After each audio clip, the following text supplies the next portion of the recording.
Obviously, these people who came to the rally are not poor. They're well-to-do. I saw one lady whose face and whose haircut, left the impression that 50 weeks of the year she wore Prada and Gucci. But come 12 days, she's out there strutting her stuff as a bad biker babe. It's a way to express antisocial behavior in a socially appropriate way. If you've watched the news, there's been a lot of antisocial behavior going on this last couple of weeks. A lot of people who are extremely upset and angry and scared that something is happening or this health thing that is going to ruin their lives. But I think the fear has very little to do with the health care thing itself. I think that becomes the object of fear. The fear comes out of change, and we have faced a lot of change recently. Change brings grief. Losing your house brings grief. Losing your spouse, losing your loved one, losing a child. Even having the children go off to college and the empty nest, that's a form of grief. Even having new babies is a form of grief because things suddenly change. And when there's grief, we go through 5 different, they call it stages. They aren't stages because you kind of bang around between them. There's denial, bargaining, anger.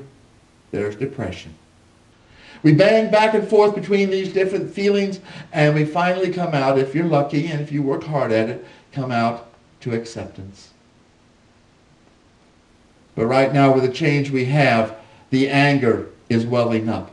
And some people who are not ready to face the depression and all the other things that change brings.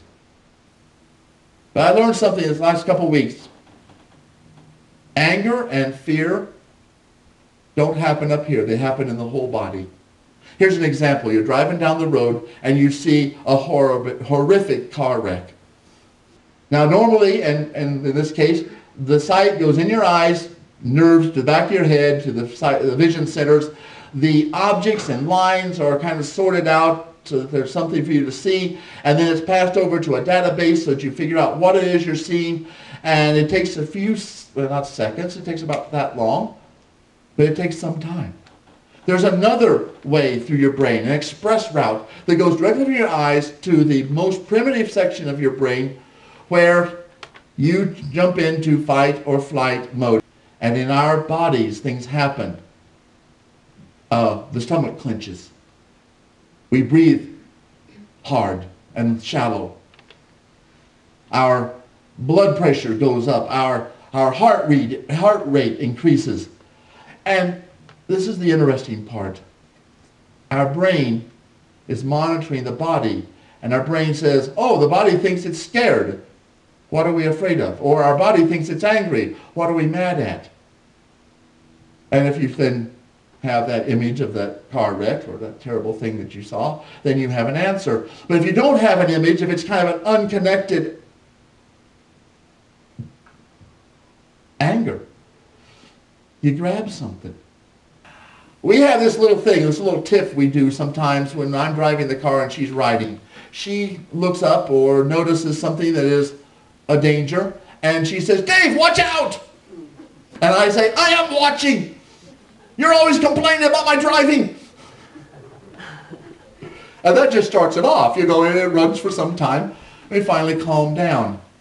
Well, this is because, and I finally figured it out, she didn't say that on purpose. She didn't think I was a lousy driver. Her autonomous nervous system saw a problem and went immediately to the back of her brain. She did immediately what she could do to protect herself, her fight or flight. She couldn't fly, she couldn't fight, so she yelled at me. And it wasn't me, it was just she's scared. It's okay.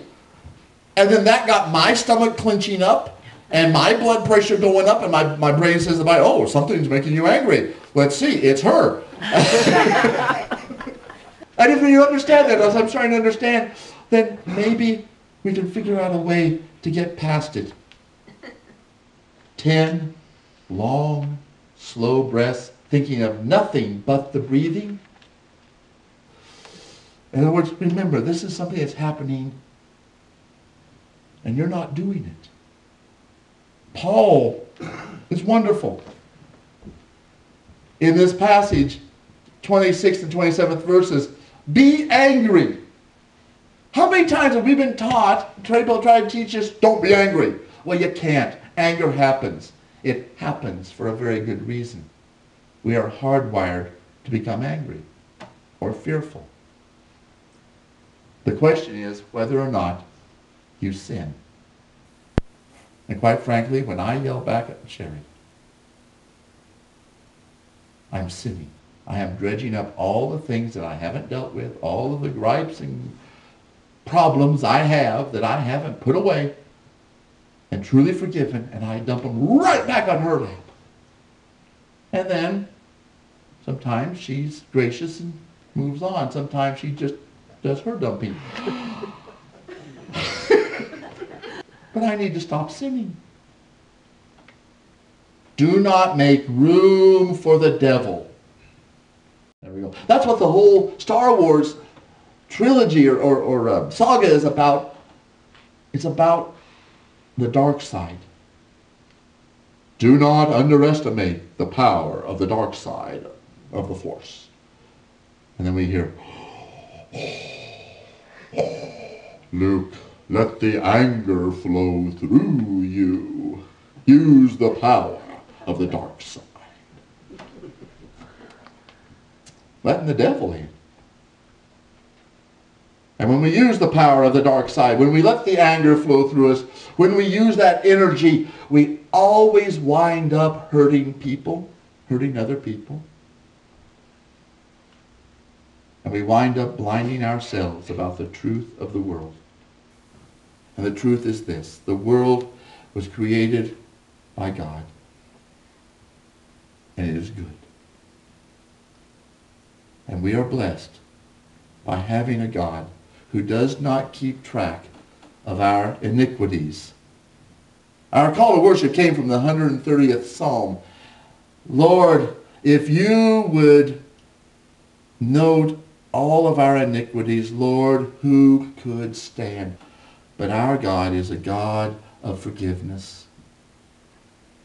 Our God doesn't hold it against us. Our God loves us. And in that love we can stand.